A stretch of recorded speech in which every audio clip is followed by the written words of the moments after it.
आज हम गणित की उस शाखा का अध्ययन करेंगे जिसके माध्यम से किसी तल पर स्थित, मान लीजिए ये कोई बिंदु या वस्तु है, तो इस बिंदु या इस वस्तु की स्थिति को हम सामान्यतः यह बताएंगे कि दीवार पर लगे ग्रीन बोर्ड पर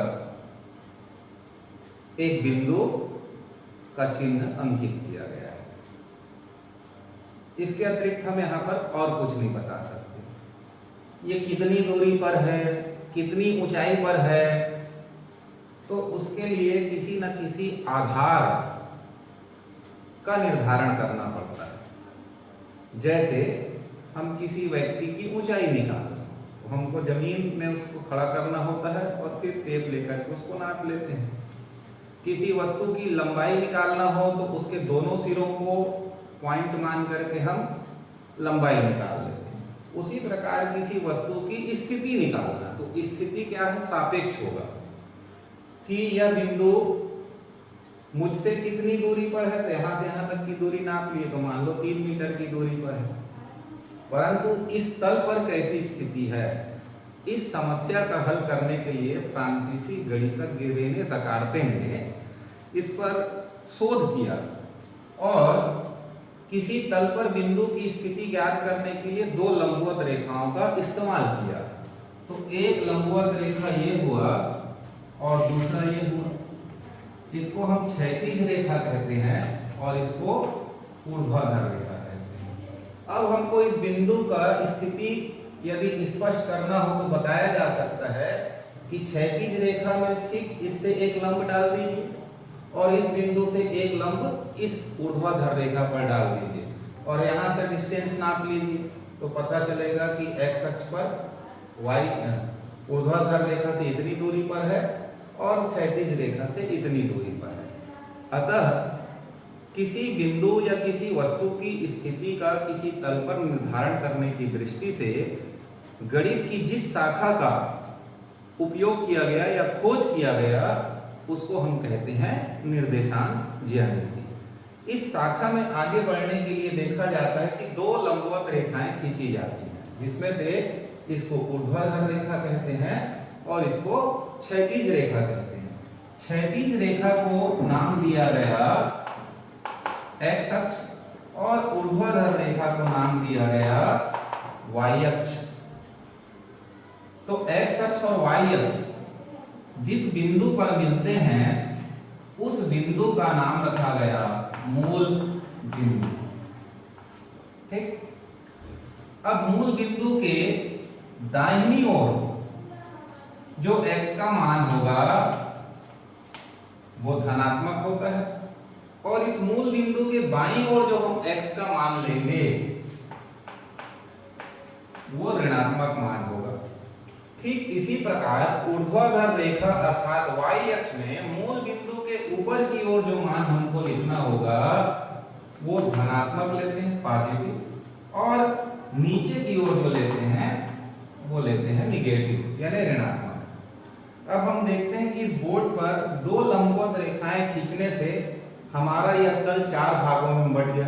1 2 3 4 4 भागों को चतुर्थांश या क्वाड्रेंट के नाम से हम जानते हैं। इधर को कहते हैं प्रथम चतुर्थांश, इसको कहते हैं द्वितीय चतुर्थांश, इसको कहेंगे तृतीय चतुर्थांश और इसको कहते हैं चतुर्थ चतुर्थांश। इस प्रकार से ये 4 भागों में बढ़ जाता है। इधर धनात्मक होगा, इधर ऋणात्मक होगा। एक निश्चित दूरी पर हमको ऐसा निशान लगाना होता है जिसको हम 1 2 3 4 इसी प्रकार इधर भी हम ले सकते हैं। एक निश्चित दूरी पर स्केल की सहायता से लिया जा सकता है। अभी अंदाज में ले रहे हैं तो इस तरफ जैसे धनात्मक मान है मतलब धन 1 धन 2 धन 3 धन 4 जाएगा, इधर धन 1 धन 2 धन 3 धन 4 जाएगा। लेफ्ट हैंड साइड में ऋणात्मक ऋण 1 ऋण 2 ऋण 3 ऋण 4 जाएगा, वैसे ही y अक्ष के नीचे की ओर ऋण 1 ऋण 2 ऋण 3 ऋण 4 जाता है। तो अब हमको अगर किसी बिंदु का पोजीशन मान लो यहाँ पर है, ठीक है, तो यहाँ से एक लंब खींचे और इधर से भी एक लंब खींचे, तो देखेंगे 1 2 यानी x अक्ष पर कितना चल रहा है, 2 चल रहा है, और y अक्ष पर जाते हैं ऊपर तो 1 2 3 चल रहा है। तो जो x का मान मिला और y का मान मिला, यानी x अक्ष पर चली गई दूरी और y अक्ष पर चली गई दूरी, इसी को एक छोटा कोष्टक में इस प्रकार से 2 3 या xy लिखा जाता है। इसे ही हम कहते हैं कार्तीय निर्देशांक।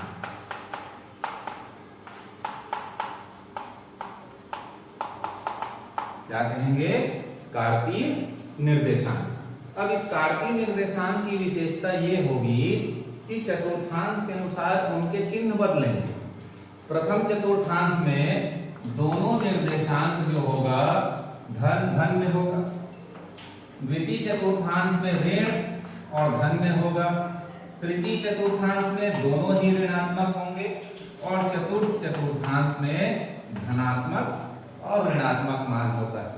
तो हम किसी बिंदु का कार्तीय निर्देशांक देख करके ही बता सकते हैं कि वह किस चतुर्थांश में स्थित होगा। फॉर एग्जाम्पल मान लो मैं लेता हूं -3 2 एक निर्देशांक है, तो बताइए कि ये किस चतुर्थांश में स्थित होगा।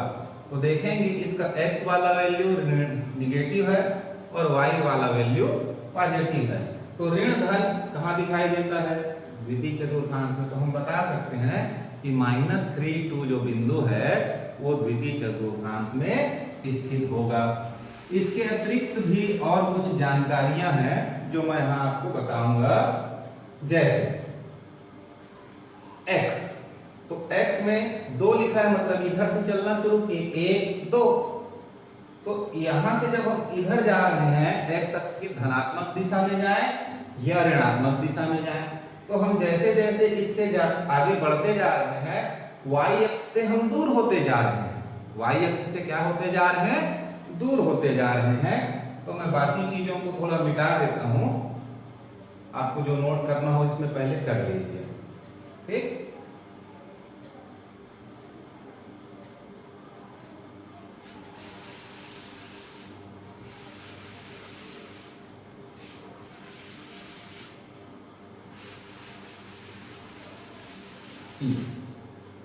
अब हम देखेंगे, तो हम बात कर रहे थे कि हम x अक्ष पर यदि चलते हैं, चाहे राइट हैंड साइड में चलें या लेफ्ट हैंड साइड में चलें, तो हम किससे दूर होते जा रहे हैं, y अक्ष से, यानी x यानी y अक्ष से दूर हो रहे हैं। तो y अक्ष से दूरी बराबर क्या होगा, x, जो भी x का वैल्यू होगा 2 है, जैसे मतलब y अक्ष से हम कितनी दूरी पर हैं, 2 की दूरी पर है। उसी प्रकार लिख सकते हैं x अक्ष से दूरी,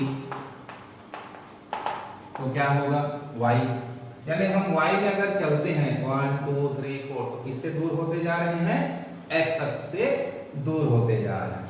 उसी प्रकार यदि हम x अक्ष पर ही चल रहे हैं, तो इस अक्ष पर हमेशा y का मान कैसा होगा, 0 होगा। x अक्ष पर y बराबर सदैव कैसा होगा, 0 होगा, x अक्ष पर y 0, तो y अक्ष पर x कैसा होगा, वो 0 हो जाएगा। क्लियर है, x अक्ष पर y का मान 0 और y अक्ष पर x का मान 0। x को एक और नाम से हम जानते हैं, उसको कहते हैं भुज, और y को एक दूसरे नाम से जानते हैं, उसको कहते हैं कोटि। तो इस प्रकार से यहाँ पर निर्देशांक ज्यामिति में बेसिक जानकारी जो मैं आपको दिया, तो वो ये था कि 2 लंबवत रेखाएं किसी तल पर एक दूसरे को प्रतिच्छेद करें, तो प्रतिच्छेद बिंदु को हम मूल बिंदु के नाम से जानते हैं, और तल जो 4 भागों में बढ़ जाता है उसे प्रथम द्वितीय तृतीय चतुर्थ चतुर्थांश के नाम से जानते हैं। साथ ही साथ मूल बिंदु के दाहिनी ओर x का मान धनात्मक, बाईं ओर x का मान ऋणात्मक, तथा मूल बिंदु के ऊपर y अक्ष पर y का मान धनात्मक मूल बिंदु के नीचे y अक्ष पर y का मान ऋणात्मक होता है। इसके साथ ही साथ प्रथम चतुर्थांश में जो निर्देशांक होंगे दोनों ही धनात्मक होंगे, यानी भुज का मान भी धनात्मक और कोटि का मान भी धनात्मक। द्वितीय चतुर्थांश में भुज का मान ऋणात्मक, कोटि का मान धनात्मक। तृतीय चतुर्थांश में दोनों ही ऋणात्मक और चतुर्थ चतुर्थांश में x का मान धनात्मक और y का मान ऋणात्मक होता है। इसके साथ ही साथ बताया गया कि यदि हम x अक्ष पर चलते हैं अर्थात y अक्ष से दूर होते हैं तो y अक्ष से दूरी बराबर होता है x, या उसी को हम क्या कह सकते हैं, भुज। और x अक्ष से दूरी यानी y अक्ष में चल रहे हैं तो x अक्ष से दूर हो रहे हैं तो उसी को y या कोटि कहते हैं। साथ ही साथ ये भी हमको ध्यान रखना है कि x अक्ष पर y का मान हमेशा क्या होगा, 0। यानी हम इस तीर से लेकर के इस तीर तक कहीं भी खड़े हैं तो वहां पर y का मान हमेशा क्या होगा, 0। उसी प्रकार हमेशा y अक्ष पर x का मान क्या होगा, 0। तो ऐसे कुछ महत्वपूर्ण बिंदु थे जो हमको ध्यान में रखना होता है। अब हम प्रश्नावली के सवालों को यहाँ बना सकते हैं। ठीक है, तो पहला प्रश्नावली देखते हैं। जितनी जानकारी बताई गई वो जानकारी यदि आप ठीक से इन्हें ध्यान में रखते हैं तो पहला एक्सरसाइज मोरल है, मौखिक है, बहुत आसानी से आप इसको हल कर सकेंगे। देखते हैं।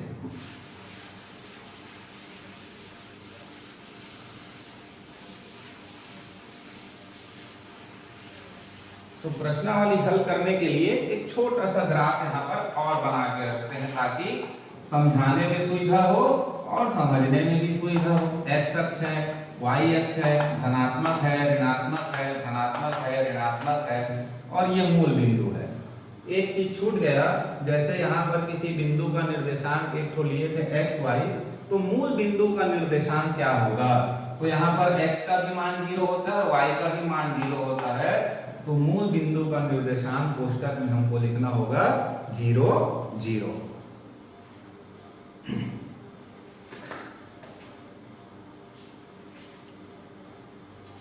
अब देखिए एक्सरसाइज का फर्स्ट क्वेश्चन दिया हुआ है। नीचे कुछ बिंदुओं के निर्देशांक दिए गए हैं, उन्हें निर्देशांक समतल पर प्रदर्शित कर बताइए कि किस चतुर्थांश में स्थित है। प्रदर्शित भी करना है और साथ ही साथ बताना भी है किस चतुर्थांश में स्थित है। तो जैसे ये लिया है, अब हम एक अंदाज में दूरी ले रहे हैं, अदरवाइज ग्राफ पेपर का यूज करना चाहिए। 1 2 3 4 5 ये ले लेते हैं एक समान दूरी पर अंदाज से।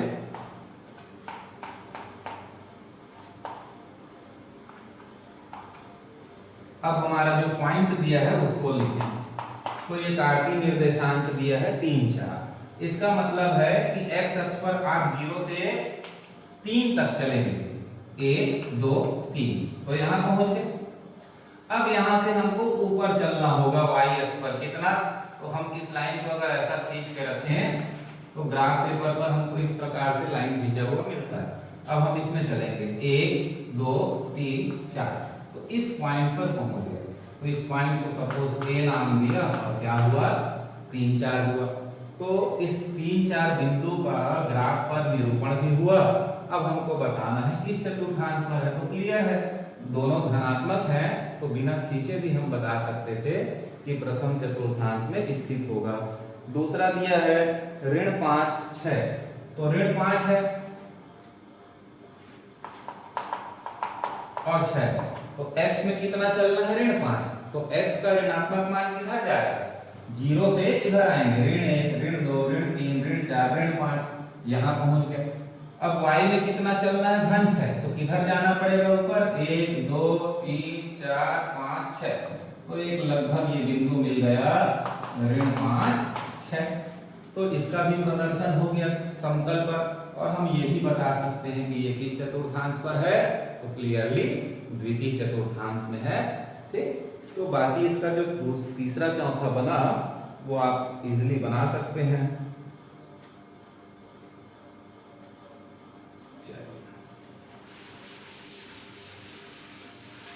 फिर देखते हैं दूसरा प्रश्न। यहां पूछा गया है कि कि दिए गए बिंदु किस चतुर्थांश में स्थित है। पहला दिया है 0,5, फिर दिया है -60, फिर -30 और 0 -3.5। तो मैं आपको बताया था अभी कि x अक्ष पर y का मान क्या होगा 0 और y अक्ष पर x का मान होता है 0। तो जैसे देखिए यहाँ किसका मान 0 है, x का मान 0 कहाँ होता है y अक्ष पर। तो ये 0,5 कहाँ होगा, y अक्ष पर होगा। -60 दिया है यानी y का वैल्यू कैसा है, इसमें 0 है। तो y का वैल्यू कौन से एक्सिस में 0 होता है, x अक्ष पर। तो ये हो जाएगा, ये बिंदु जो है -6 कहाँ होगा, x अक्ष पर होगा। अब इसको भी आप बता सकते हैं, -3 कहाँ होगा, x अक्ष पर। 0 -3.5 कहाँ होगा, तो y अक्ष पर होगा। तो ये दूसरा प्रश्न भी हमारा क्लियर होगा। फिर थर्ड क्वेश्चन देखते हैं, रिक्त स्थानों की पूर्ति कीजिए। P -4 -7 दोनों ही ऋणात्मक हैं, तो खाली स्थान चतुर्थांश में स्थित होगा। देखिए ऋण 4 ऋण 7 खाली स्थान चतुर्थांश में स्थित है। बताइए किसमें होगा, ऋण 3 तृतीय में ना, ठीक। तो तृतीय चतुर्थांश में स्थित होगा। दूसरा प्रश्न लिख रहा है, x अक्ष पर स्थित किसी बिंदु का y निर्देशांक खाली स्थान होता है। तो आपको बताया गया है कि x अक्ष पर y का मान सदैव कैसा होता है 0, तो यहाँ पर 0 लिख देंगे। तीसरा, निर्देशांक समतल पर दोनों अक्ष यानी x अक्ष और y अक्ष परस्पर कैसे होते हैं। तो ये भी स्टार्टिंग में बताया गया है कि दोनों लंबवत होते हैं। y अक्ष पर स्थित किसी बिंदु में x का निर्देशांक कैसा होता है, तो 0 होता है। मूल बिंदु का निर्देशांक 0 0 होता है। उसके बाद इस प्रश्नावली का जो 5वां प्रश्न ग्राफ पर दिया है उसको आप छोड़ दीजिए, ठीक है। तो आज निर्देशांक ज्यामिति में हम इतना ही सीखते हैं कि हम अक्षों को कैसे खींचते हैं, प्रथम चतुर्थांश, द्वितीय चतुर्थांश, तृतीय चतुर्थांश, चतुर्थ चतुर्थांश, चिन्ह उसका कैसा होता है, x अक्ष पर y का मान कैसा होता है। तो जितनी जानकारी आपको दी गई है उससे अपने एग्जाम में 1 नंबर का प्रश्न हमको बनता है। नेक्स्ट क्लास में निर्देशांक ज्यामिति के अंदर देखेंगे कि जैसे कोई एक पॉइंट P है और दूसरा पॉइंट Q है, तो हम स्केल की सहायता से भी इसको नाप सकते हैं। परंतु अगर निर्देशांक के रूप में दिया हो x1 y1 और x2 y2, उस स्थिति में इन दोनों बिंदुओं के बीच की दूरी कैसे ज्ञात करना है, ये हम नेक्स्ट क्लास में आपको बताएंगे।